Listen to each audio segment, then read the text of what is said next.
It's terrible. But in that room, I felt like, oh, this is more like what I'm about. Angry, upset people that are, that are Broken. all late 20s, early 30s, as opposed to the improv. They're all like Yeah. 18 and happy. Well, Even though you I were was 18, but 18. you were like Yeah, I know, probably but I didn't feel anything with no, them. I dude. felt You were awful. already But a then around 35 these divorced dudes, man. Yeah. yes, well, I was an 18-year-old divorced man, so I Right, did right. feel like I resonated with these awful comics, and they were Anyone got a awful. lighter? Yeah. Yeah, Yeah. precisely.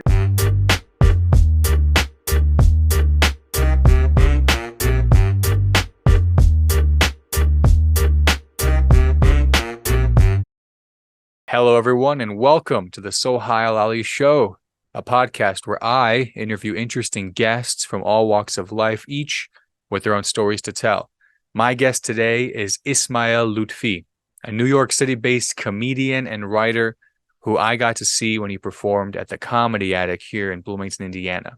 He's a killer, loved his show, and I've been in touch with him, and he's been a mentor and a friend ever since. In our interview, he shares a lot of amazing stories from how he started in comedy in Florida to getting to work with Hasan Minhaj on Patriot Act, doing stand-up in New York City, all sorts of great advice that any aspiring artist, especially comedian, could learn from. It was my honor and pleasure to get to chat with him today, and I really hope you enjoy our conversation. So without further ado, here's my interview with the one, the only, Ismael Loutfi. Welcome, Ismael Loutfi, to the Sohile Ali Show.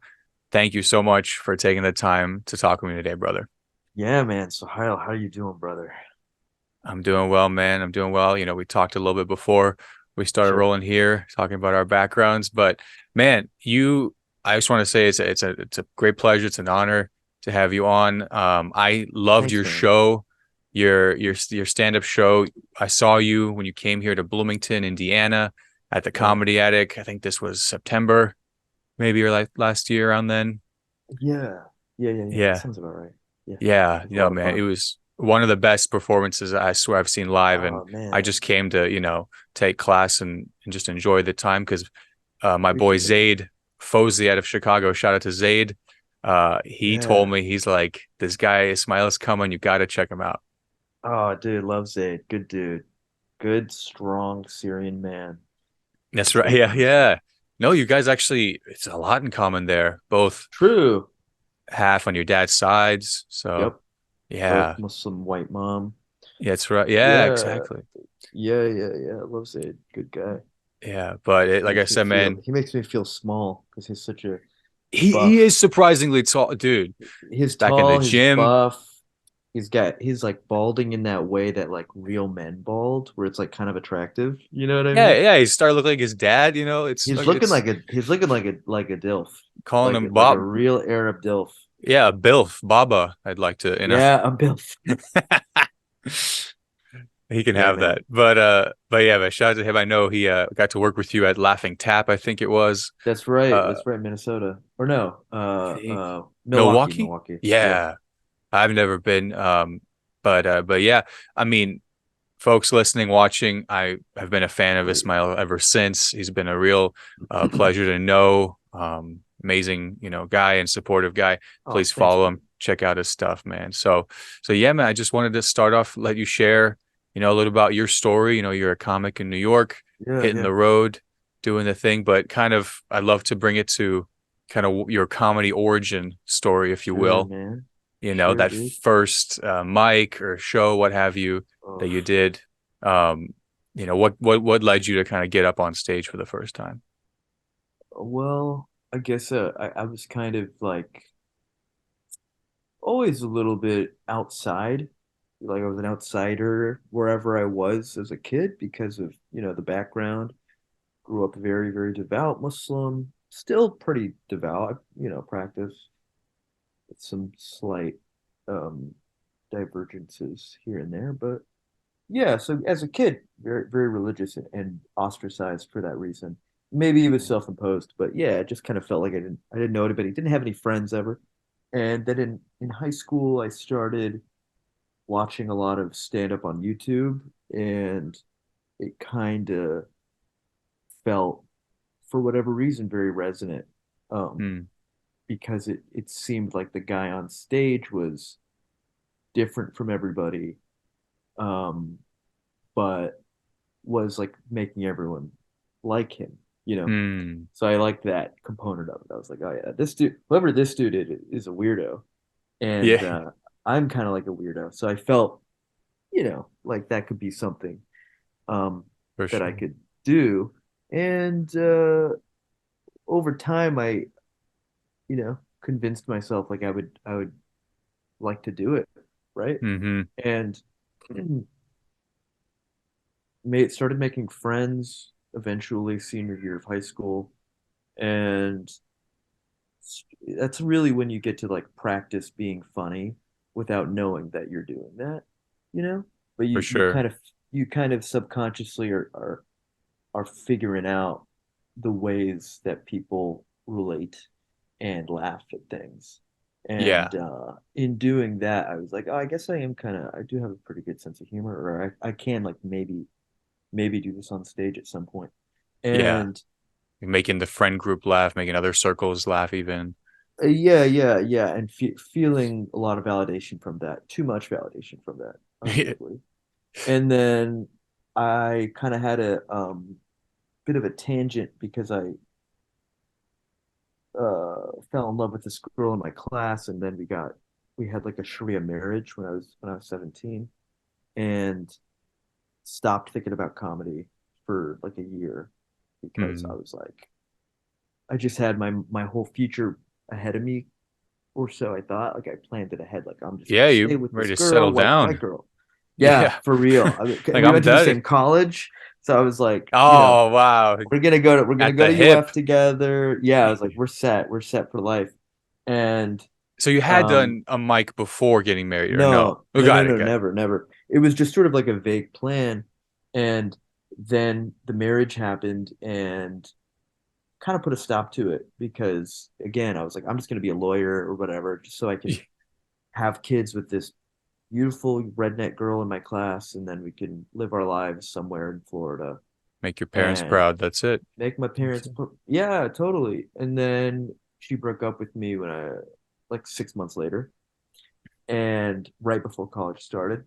And then that's when I was like a complete shift of purpose because Yeah. having her gone was like left a huge void, and direction kind of disappeared because I didn't really like school. I hated college too.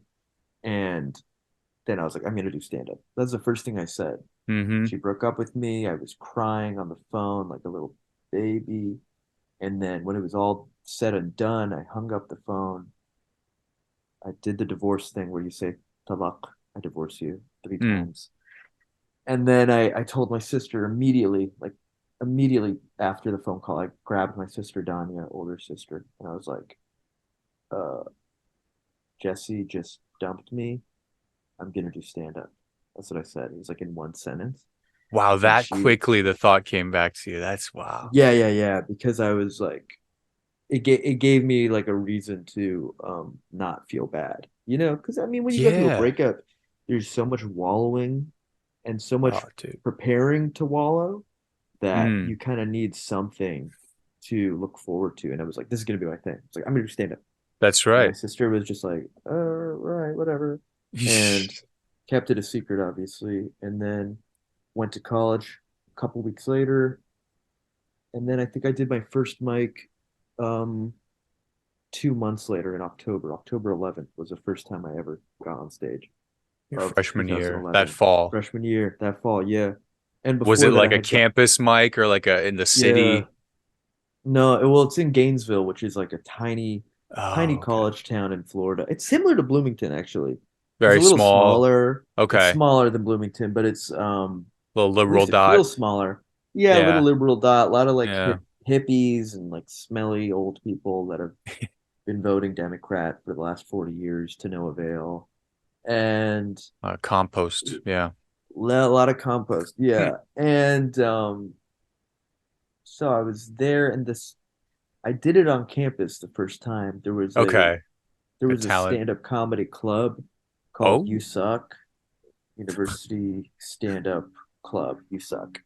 Huh. And I did it.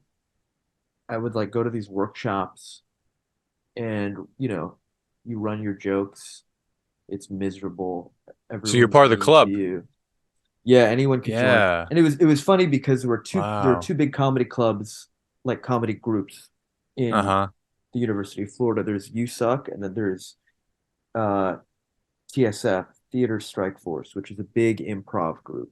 Okay. It's the biggest improv group in the country. Like they accept everybody, and so there's Oh, just wow. hundreds of improvisers. And I went to like a few of those meetings, Yeah. and because I To had see a what I had gang you like want to a join. vague Yeah. friend. Yeah, I had a vague friend named Otto Uh-huh. who was doing both stand up and improv, and I went with him to improv, and I really didn't like it, Yeah. because it just energy wise I felt completely like these are not weirdos the same way I am. Like these people, Yeah, it's a little improv is different for people flavor. who think they're weird, but then actually are the most normal people in the Oh, world. Improvisers are so really? regular. In my at least college improvisers, I don't know about Oh, improvisers man. at a higher level, Yeah. but are you Yeah, an improv sure. guy? No, I too kind of surveyed the groups here at IU. They got sketch groups and improv groups. I didn't really start looking until like senior year, so I was not gonna really Uh-huh. get accepted anyway. They were like, thanks for coming, but we're looking to, foster up Fresh and blood. coming. Yeah, Yeah. exactly. But no, with the improv audition, I was like, oh, you guys are just like, there's just like a motor here that Hmm. is just going, and it's the Right. yes and I was like, I'm just slowing y'all down, like I think I'm just Yeah, holding y'all yeah. back here, you guys. So that's kind of, but I don't know, Well, I normal. I had the Yeah, desire to impress. I had the desire to impress people and be good at improv, but it just was such a bummer yeah. being around all of them. Like I didn't like being the around the all hang those was bad. people. Yeah. Horrible hang, and they're really everyone's very Oh positive. no. Everyone's very positive because the entire art form is about continuity and building on That's what right. someone else did. No bad So ideas. Yeah, no any bad ideas. suggestions? Yeah. Totally. So I just didn't I didn't That's know that I didn't like it, but I could just feel like it was off. And then after that, I went to the You Suck meeting, which was like a workshop, and yeah. it was just like 12 dudes that didn't go to UF. They were just Gainesville Oh, locals, interesting. Okay, a and little they bit of the were all scene. Yeah. angry and miserable, and their lives were bad, and everyone is like, you go up and you pitch your joke, and then everybody just kind of like stares at their thumbs, and maybe Yo, one person is like, that's crazy. I mean, what if you went this way with it? And it's terrible. But in that room, I felt like, oh, this is more like what I'm about. Yeah. Just angry, upset people that are Broken. all late 20s, early 30s, as opposed to the improv. They're all like Yeah. 18 and happy. Well, Even though you I were was 18, but 18. you were like Yeah, I know, probably but I didn't feel anything with no, them. I dude. felt You were awful. already But a then around 35 these divorced dudes, man. Yeah. yes, well, I was an 18-year-old divorced man, so I Right, did right. feel like I resonated with these awful comics, and they were Anyone got a awful. lighter? Yeah. Yeah, Yeah. precisely. And Dang. I felt, which is weird because based on my upbringing, I would have guessed that I would have probably felt really uncomfortable with the stand-up world because it's really grimy. Comedy's really like stand-up comedy. It's grimy and it's Oh yeah. musty and you're in bars that smell really bad, Oh, and you're I mean, dealing with people that are yeah. all drug addicts at some level. And Yeah. so you'd think that I would be really turned off by it, but for whatever reason I felt compelled by it. And Yeah. And you're still and keeping it a secret from your family at this point too. 'Cause I totally know everybody you got the did. devout Muslim upbringing, so Yeah, yeah, yeah, like yeah, I always say for like sure. other than the comedy, everything about stand up is haram. You know what I'm saying? Like it's Yeah, the or it's at world it's least in. adjacent to haram exclusively. Yes. So, but in a weird way, I kind of dug it because it felt like I don't need to really partake in whatever they're doing. I don't need a drink. I don't need to do Right. any of that stuff actually. Right. So You would just like, I want to get up and do I the could I just want to be do the around it. comedy. Yeah. And I felt like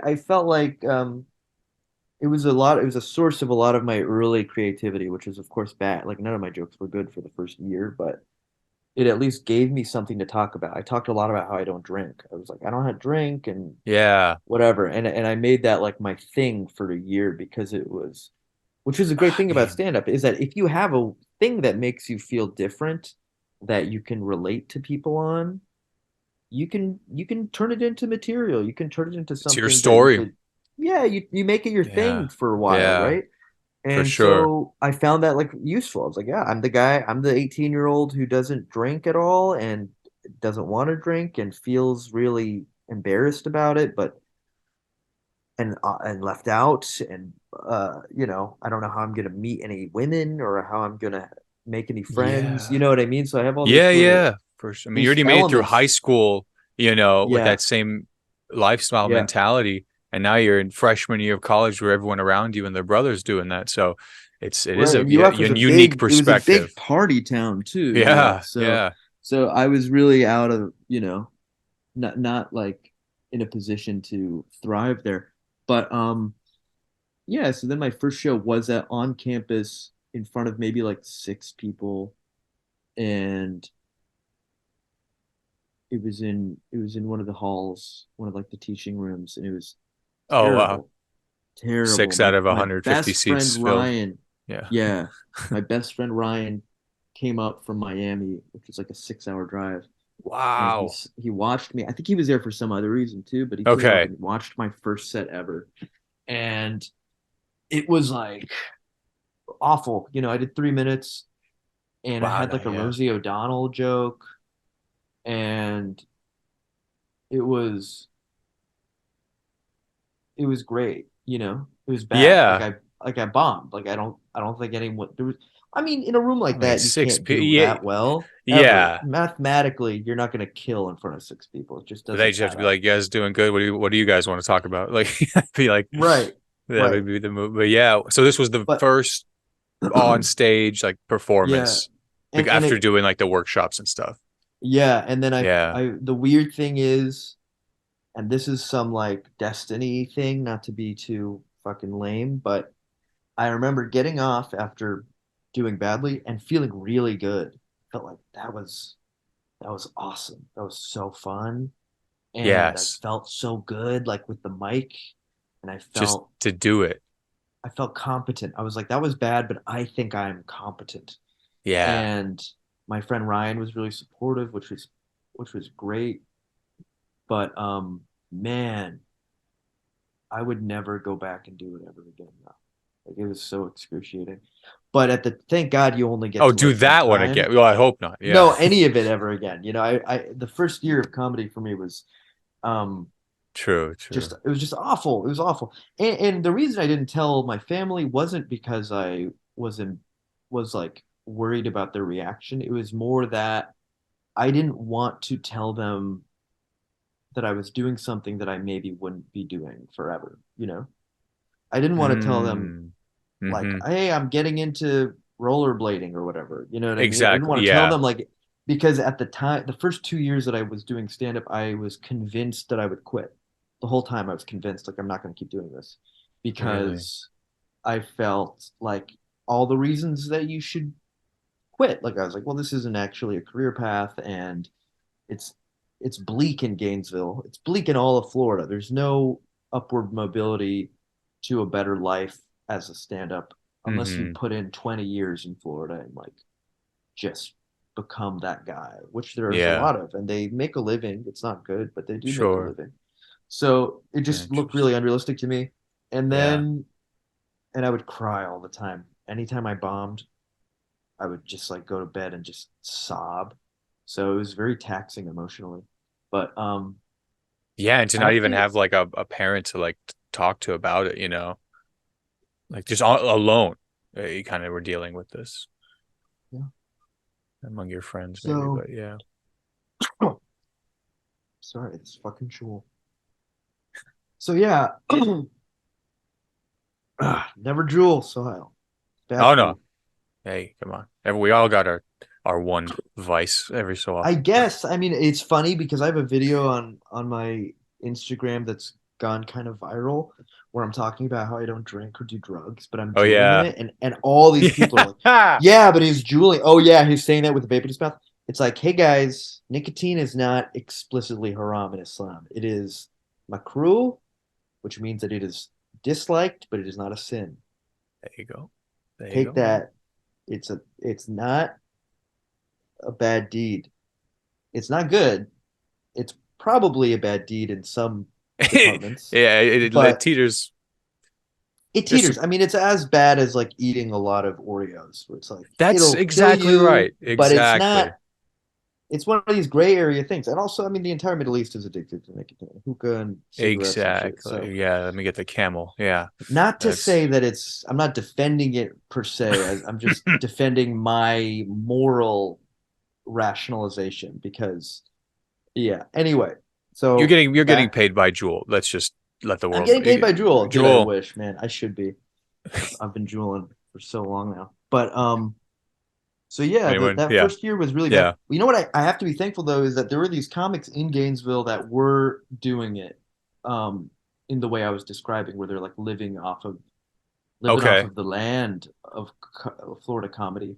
These two Okay. comics, Working Chris clubs. Chris Cope, yeah, Chris Cope and JC Carias, they're now doing great. They both live in LA. Chris Cope is like Nice. a headliner, and JC was in that movie Babylon, had a pretty Oh significant wow. role. So like they're both doing pretty well. Um These are and guys you started out with or were already yeah, able. yeah, these two Okay, dudes, nice, they were nice. ahead of me. They were way ahead of me. They were Okay, both like okay. 10, maybe 5 or 6 or 7 years in, Got it. but Yeah. they were professionals. That's And cool. Yeah. after about a year, maybe even less, they saw something in me, which I Yeah. really now appreciate because I was awful. But they looked at me like, "Oh, you're going to be good one day," and they would bring me on the road with them to all these, Hell yeah. trashy little towns in Florida where I would do my 10 minutes, if that, do my 5 minutes, and Working it. Yep. just working it, and they would pay me Uh, nothing. They would sure. pay me like $20, but then and make me drive. But they gave me that sort of legitimacy of like, oh, professional comedians think I'm good enough to open this Yes. show. And I Yes. They was saw it in you. doing, Yeah. yeah, and I was doing fine. I got to a place where when you're early on, you like, you live and die by like one joke. You know what I mean? Mm. Your entire existence is dedicated to that one joke that works really well. Yeah. My So I opener and had, closer. Yeah. after like 8 months, I had like one or two jokes that I Yeah. knew would kill in most rooms. And Yes. Been tested. Yeah. that was a huge um development for me early on because it Yeah. made me like, yeah, I can, people pay money, they go to a show, and then I at least have two jokes that will be their money's, that will be what they paid for, that they will laugh at. That's And right. They'll like that gave these. me, Yeah. yeah, that gave me Yeah. confidence. They were terrible, terrible jokes, but they would do the And job. yeah. Yeah, And Chris and JC, right? The yeah. two, like when you say, they see a young comic in you, I wanted to ask you, like, what was some of the best advice or just tips that you remember receiving in those early Something days? I think about all the time is my friend JC told me, it's dumb, but it really stuck with me. But he told me, like, you give a shit. He was like, you give a shit. Don't ever stop giving a shit. Mm, And I know that's obvious or whatever, but I think it's really true. Like, you have, and what that means is like, the sobbing after a bad set. That's a little extreme, but that's an example of it. Like, really caring yeah, about I mean, clearly what it's you're how doing. badly. You Yeah. care. And um I've gotten better about not being emotional about comedy, but at the same time, like when I do a set and I'm doing a lot of new stuff, I still have that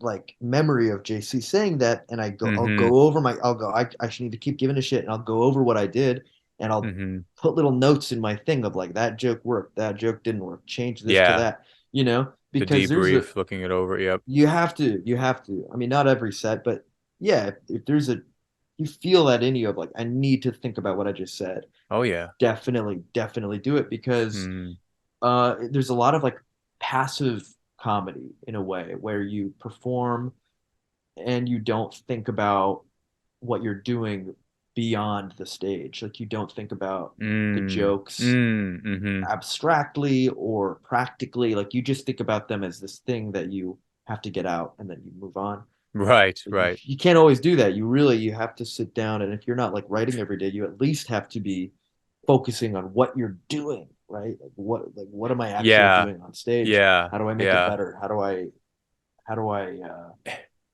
cut down on the fat that's in between Yep. the punchlines and stuff. And that's So, right. And I remember yeah. watching you, one thing that like stood out was like, when you would do the like doing your dad, for example, like your dad doing talking in poems, basically, like I love that joke because it's like you're going all in on it, like you're like Yeah, yeah, doubling yeah. down, and it shows. I'm like, dude, it looks like he's telling it for the first time, and we're all like just gathered around here, and I was howling honestly because it's Oh, so thanks, good. man. Yeah, and I Appreciate could it, tell man. it's like so crafted in every pocket you found it. So, I mean, what do you like to do? You mentioned the stuff off stage. What do you, Yeah. doing it as long as you have? What do you like to do pre-show, maybe hours before? What's kind of your Hmm. pre-game, your ritual, that kind of thing, where you're like, all right, Uh, let's do this. I don't have many rituals, but I try not to think about my set before I get to the venue.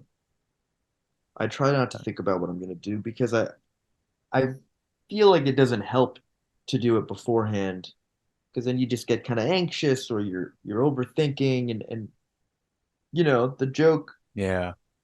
jokes are gonna be the jokes, and then when you get to the venue, then I put together my set. I always do that before I get there. I don't think about it, and then I get to the venue, then I think about what I'm Gotcha. gonna say Gotcha. because Yeah. it lets it be a little bit more fresh in your mind, and maybe you'll trip Mm-hmm. over your words a little bit, but that's kind of good because then you're seem more organic, and it's always nice to look like you're finding the words on stage even though you're not. Right. But I mean, Right. even sometimes you do. Sometimes I'll have a joke that I've done 50 times, but A riff. I'll yeah, you'll be Yeah. saying it slower or you'll be saying it faster. You'll be doing it in some way that you didn't do it before, and you'll stumble upon a new riff or yeah, totally a new angle that you could go Right. down. And Right. I feel like if I Yeah. overthink beforehand, I you get stuck, which happens all the time. So many Sure. comedians, especially in small towns and small scenes, get really obligated to their material the way that they wrote it the first time or Mm. the first way it worked. It's like that's it, and it comes from Right. fear, of course. They're afraid of experimenting, Yeah. Yeah. Let me just but that kills stay it. on this That line. kills you. Yeah, and it happens a Yeah. lot. I mean, I saw it a ton in Gainesville, Mm-hmm. and it'd be crazy because it's like it's not even working, man. Like I'd be watching people doing this joke the Yeah. exact same way for months and months. And I'm like, it didn't work the first time that well, but they're still clinging to this idea of it having worked well, or Maybe maybe it it did worked work well once, or once. yeah, And it's they like, well, just that one time was like a weird anomaly, you know? yeah.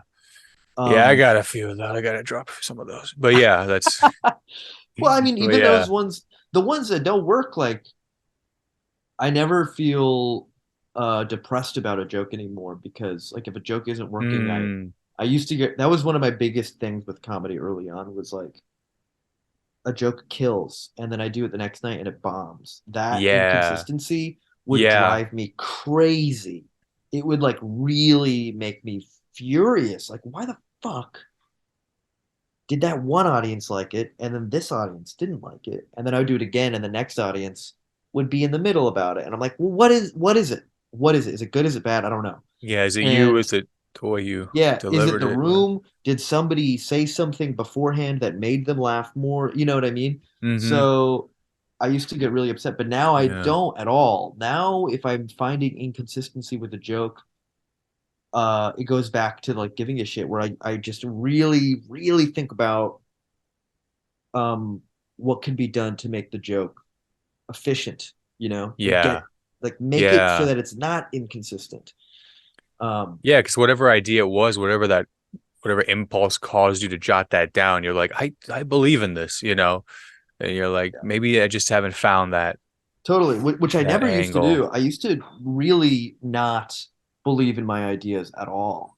Oh, And okay. Just go like on to the next one. if they bombed, I'd Yeah. be like, that's it, that's terrible. Cut Which is it. why the inconsistency drove me crazy.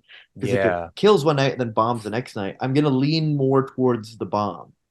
Because the Yeah. feeling of a It's joke bombing is greater than the feeling of a joke killing, in my experience. Like, yeah. Yeah. The that message feeling is of like, clear oh, there. yeah, is more impactful than when a Yeah. joke kills. Because jokes are always killing, right?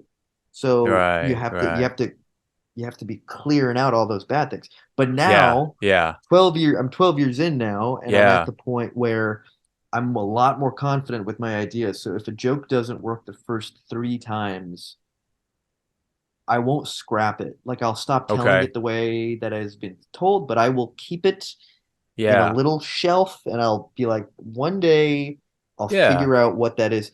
And the thing I've also found Mm-hmm. is that sometimes a joke is good, but audiences haven't caught up to it yet. So this is rare, but like, Mm-hmm. for example, I'm doing this bit about Biden right now, Mm-hmm. where I'm like, it's crazy that we went from the most arrogant man in the world as president to one of the least confident people I've ever seen speak into a microphone. That's good. Yeah. And the joke is Yeah. like, Biden will bully himself mid-speech. Like, he'll just be like, the Supreme Court, never mind. Oh And, yeah.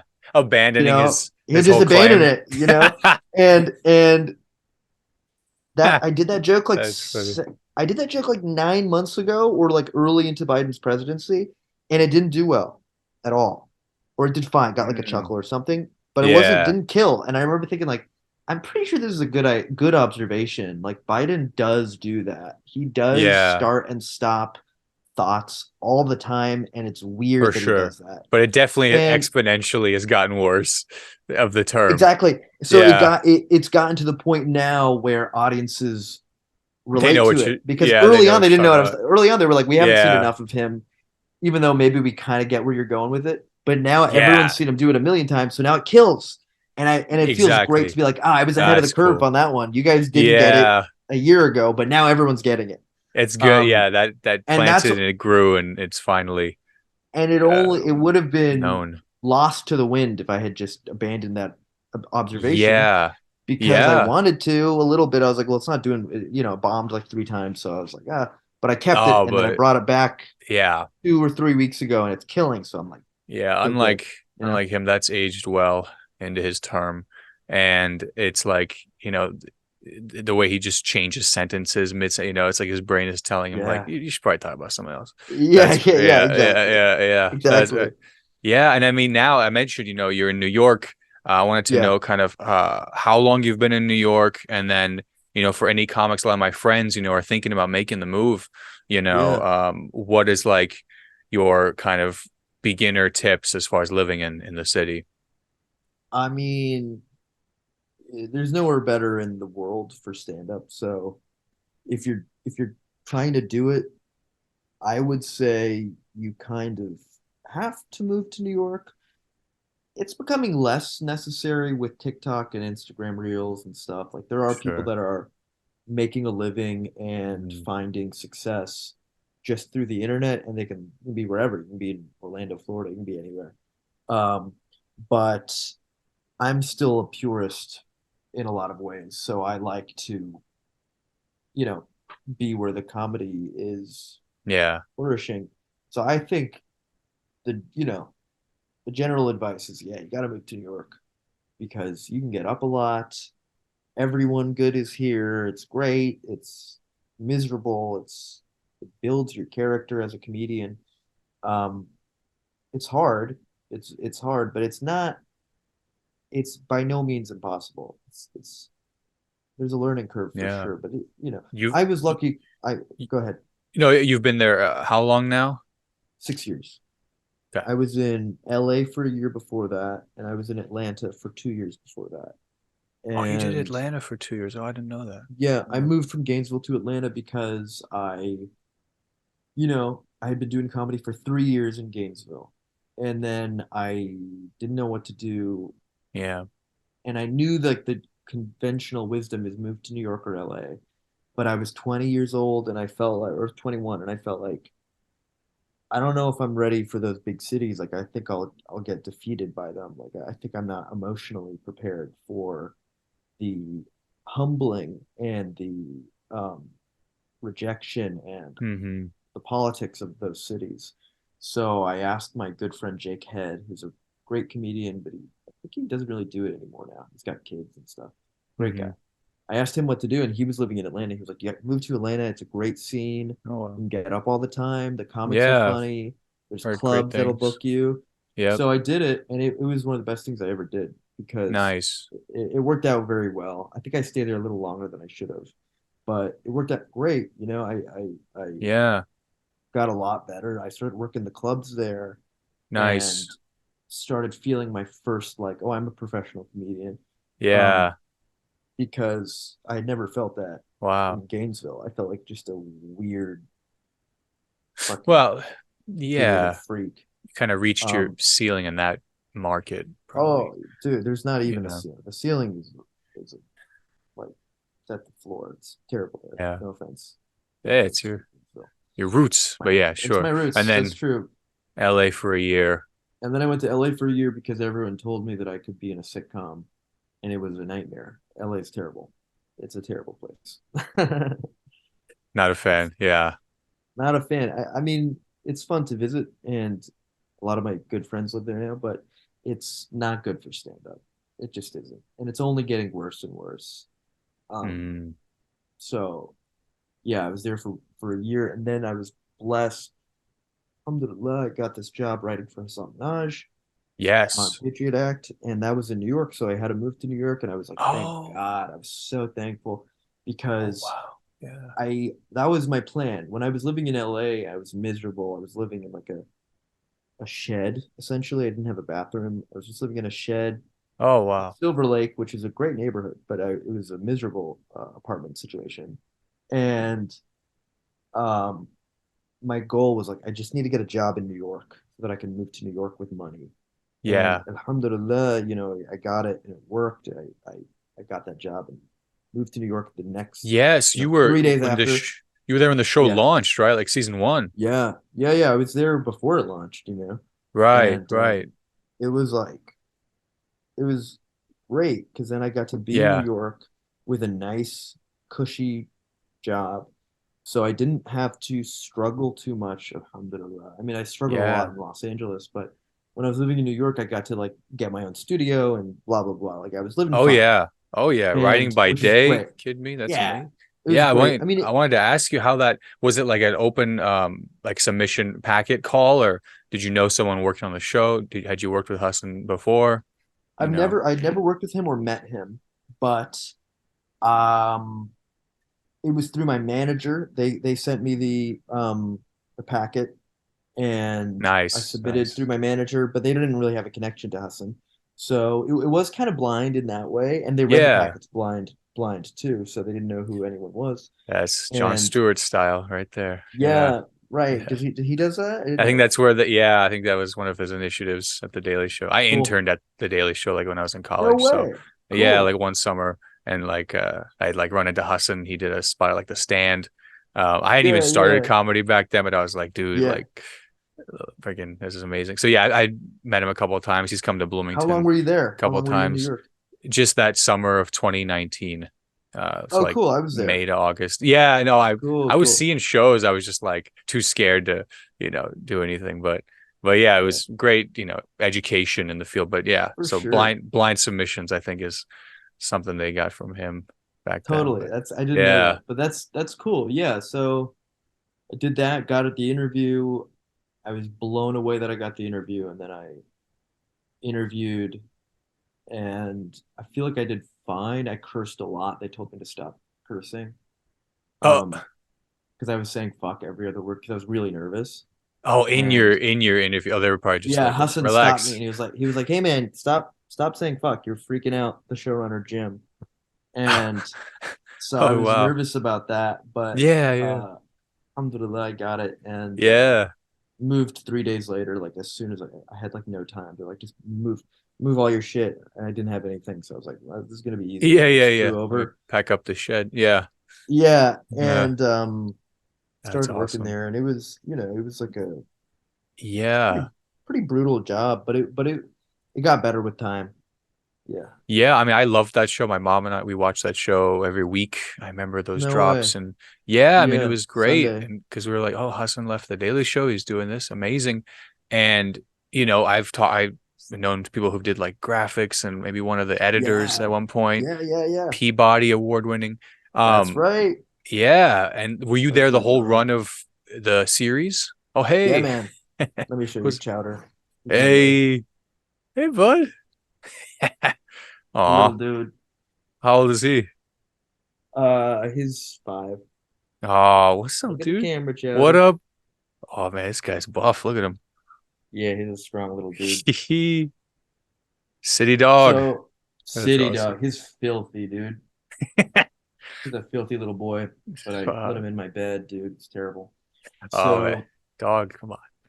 I know, Uh, I know. He's just a cutie. give him a little kiss. There you So, go. yeah, give me a minute. She's a good boy.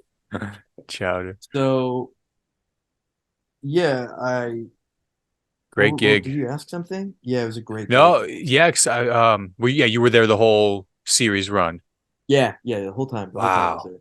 Wow. And it was those first 6 months were like crazy because Yeah. it, I don't know. I mean, there's like Netflix to deal with, and there's like what is this show to deal with, and Hmm. there were other shows on Netflix where they were trying the late night model that were bombing, that were not working.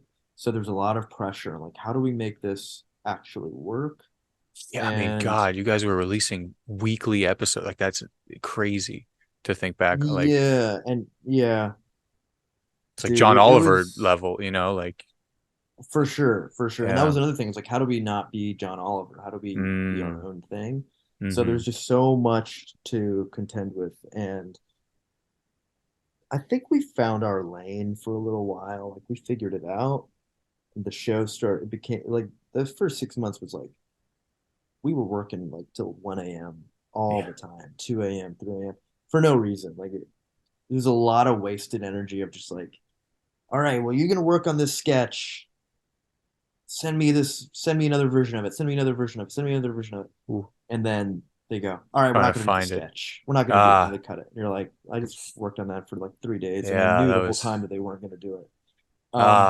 There's a yeah, yeah, lot of that happening, which was, I'm so happy that I had that experience, because I for feel like I can do sure. anything now, kind of, because I've just been steamrolled so many times, right? I have no ego about anything Oh my gosh, anymore when it yeah. comes to, if you're writing for yourself, that's one thing, but if you're writing for another, like a program or an institution, you can't have any ego because it's completely Mm, not about you. And mm-hmm. Yeah. And that and was the the first time show, you were doing such a thing, right? Like this was your totally, first yeah, kind of, yeah, writing gig. Yeah. real job, real writing job. And he would do, And you guys would do the deepest of dives on, right? Like totally, yeah, Supreme and Saudi right. oil. And Oh, I did I the mean, Saudi Arabia episode. Yeah, that was fun, man. I bet he was like, let's get Ismail in here. Yeah, dude, that was a good one, man. That was a Yeah. fun one. Well, that was, I mean, Um, he got death threats and shit from there, right? Like I that was, know, I've seen his new act. Like that's crazy I what you know, guys man. started. That was all me, baby. That was all me. I The didn't get any puppet death master. threats. Nobody knows. Nobody, none of those Saudi bots know They don't read the that it was. credits. Yeah. They don't read the credits, man. It was all me, man. But Oh not all me, shit. but you know how it is. Uh, Absolutely. it was Yeah. a good boy. So yeah, it was fun, and it got better Yeah. after like 8 months or so. It became a smooth ship, and we started figuring things out. We stopped leaving the Yeah. office at 1 in the morning, and yeah, it eventually really became just a great job. Yeah. And And I mean, then it's got it's it did its course. I was shocked. I remember it was like fall or yeah, maybe fall of 2019 or spring, like No, whenever. it was spring 2020 that I got canceled. It was like February or something. It was like January, February. It was like pre-COVID, I think, like right No, no, before. no. It was COVID. It was Or COVID. It it was was? mid-May that Oh. I got canceled. Yeah, mid-May. Okay, so I was sitting there in the summer. Okay, yeah, I was like sitting checking some students in at the campus, and I was like, "What?" Like, because we've been going so Yeah. strong. But all that to say, of course, it's a great run. Six. I think you guys did like 6 volumes or something like that. Yeah, we did, dude. Um, The initial order was 32 episodes, which is huge for a late night total. weekly Okay, program. Yeah, it was a huge yeah, order for the first God. season one, 32 episodes, and then season two was Oh 11, wow. 11 episodes, and they were kind of putting us on like a probation system or whatever, where they were like, all right, if these episodes boost the viewership or whatever, and Oh, apparently we interesting. like just were barely not what they wanted. Netflix is not a great company because everything's very secretive, so you kind of That's don't know where you whatever. Yeah, stand the you whole never time. you never get the actual number, right? Yeah. Yeah, it's kind of a bummer, but I do think COVID is what killed it because Mm. before COVID there were a lot of plans to do like some pretty high profile promotion for the show in Mm. March and April and May of 2020 that were Damn. being planned in December of 2019, and I remember them being like, no, we're going to save the show and like promote the hell out of it, and blah blah I blah. mean, And yeah, then he was COVID is like, interviewing. well, now no more promotion, nothing's allowed, Yeah. and now, you know. Yeah, yeah. But like, what other than all the learnings you took away from that Yeah. experience, you're like, I feel like I could do anything, you know. Do you feel like from the showrunner to the writers down to the production staff, to run that beast of a show, what do you think is necessary for something like that kind of system to run successfully, from your perspective? I think you need a leader who is very good at delegating. Mm, I think that's kind of the special sauce for any show that's successful. You need a leader, and I'm not talking about Hassan because, being the face of the show is a different beast. It's a yeah. completely different thing, and it's like, of course he was in charge to some capacity, but you know, he wasn't the one completely running what was going on, right? Like he Right. ran what he did, and etc., and was a show creator, all that good stuff. But you need EP like wise. Hmm. a showrunner that is like a military general who like knows what they're Mm, doing, because it does feel like kind of like you're in like a little army of sorts. Like everyone's got their position, there's like a hierarchy, and everyone mobilizes on shoot days, and so you need somebody yeah, that is decisive. It is like that's interesting. Yeah, you need a every good department. emperor, because Hmm. if you have somebody who's wishy-washy or who doesn't have a good eye for what the show is or what the direction of the host is or whatever, Mm, then it's just going to be chaos. It's hmm. going to be chaos, which is I don't know why we had chaos in the original 6 months. But yeah, good leadership is like, Yeah, you know, nothing beats that for a show like that. right. Yeah, Really, absolutely. and Absolutely. everyone feels it from the top to the bottom when the leader doesn't know what they're doing. And of course, I'm not talking about Hassan. Hassan Right, right, right. No, yeah, is a yeah. different thing for that kind of show. But Producers. Yeah. Hmm. yeah, you need people that know what they're doing, because Yeah. otherwise, like I don't have power. I'm just a writer, so I'm just gonna do what the people ahead of me are telling me to do. So Right. if you're telling me to write a sketch that there's a 0% chance it's gonna get made, you're wasting a writer. And stuff like that like takes a toll on the entire program when there's just, wasteful expenditure of energy. Um,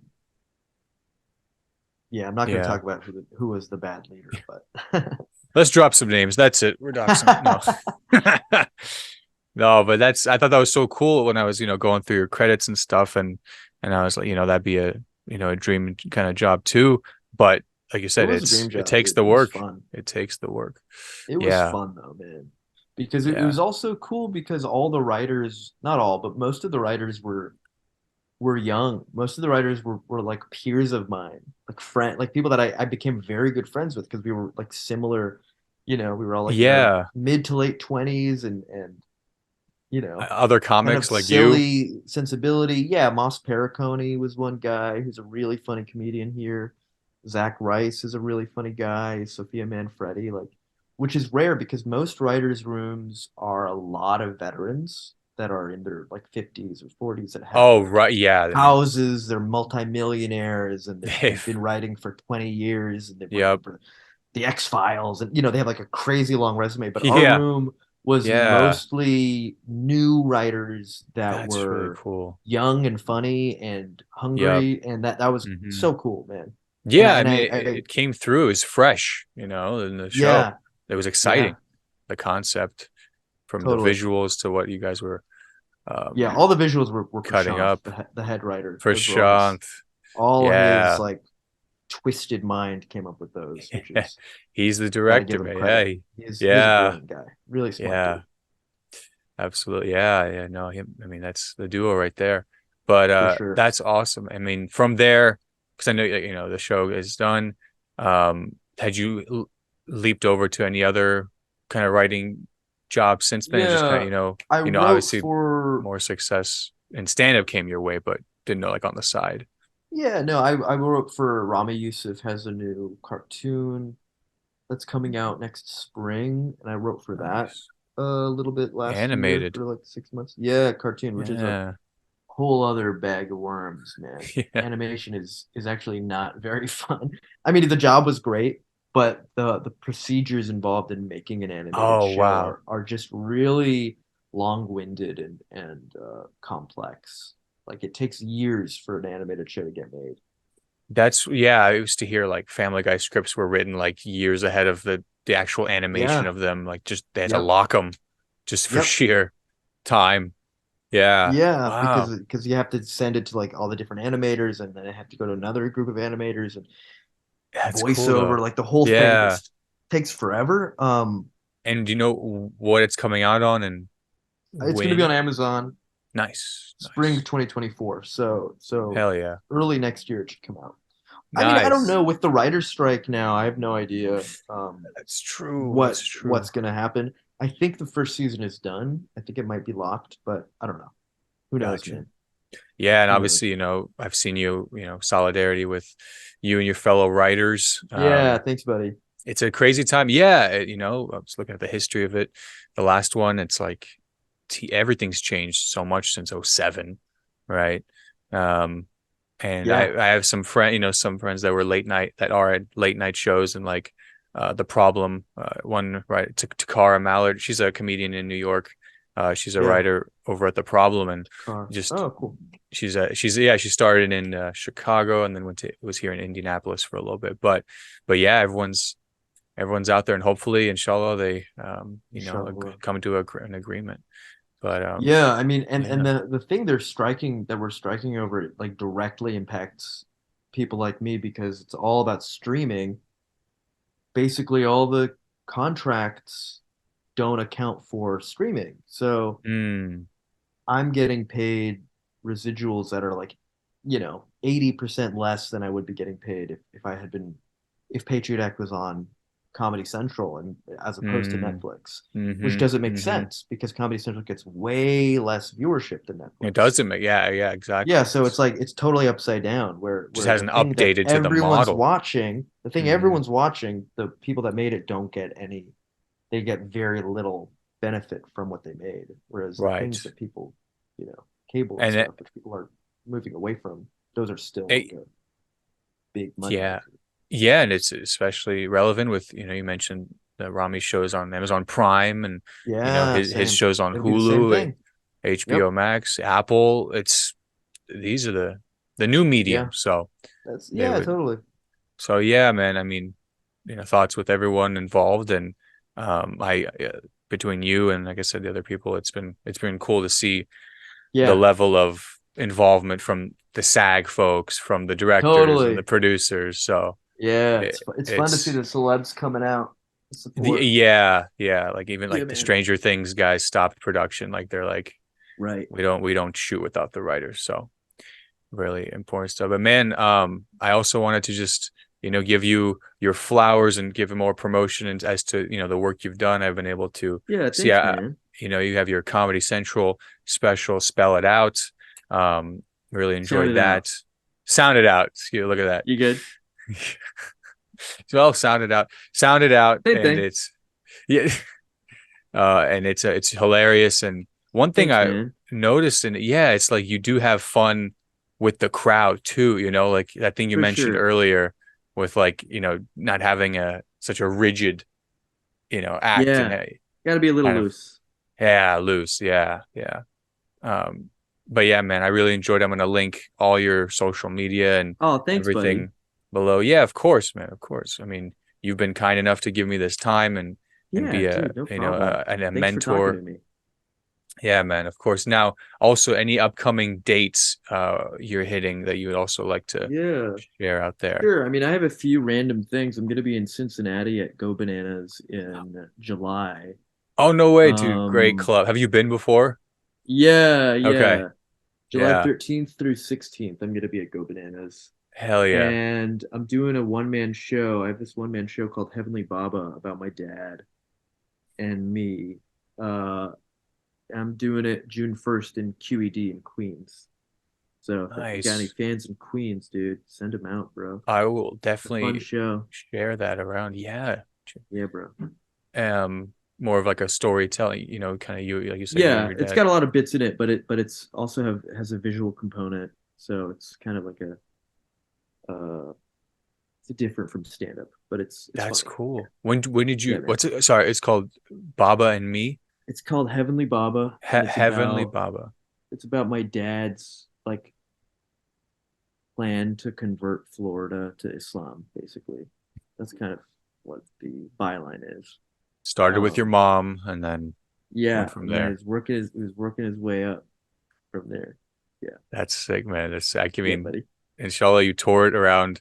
We have I some dude, I good want theaters to. I here. want to. I'm thinking next year. I'm trying Yes. to work with my agents on that, but Yeah. we'll get some publicity and start doing it in I bigger love it, places. man. Well, I hope Yeah, buddy. Bloomington is on the radar again. I'd love to go Uh, to Bloomington we again. loved you here, Yeah, and great just town. if you remember hearing it, just hear Buskirk Chumley Theater.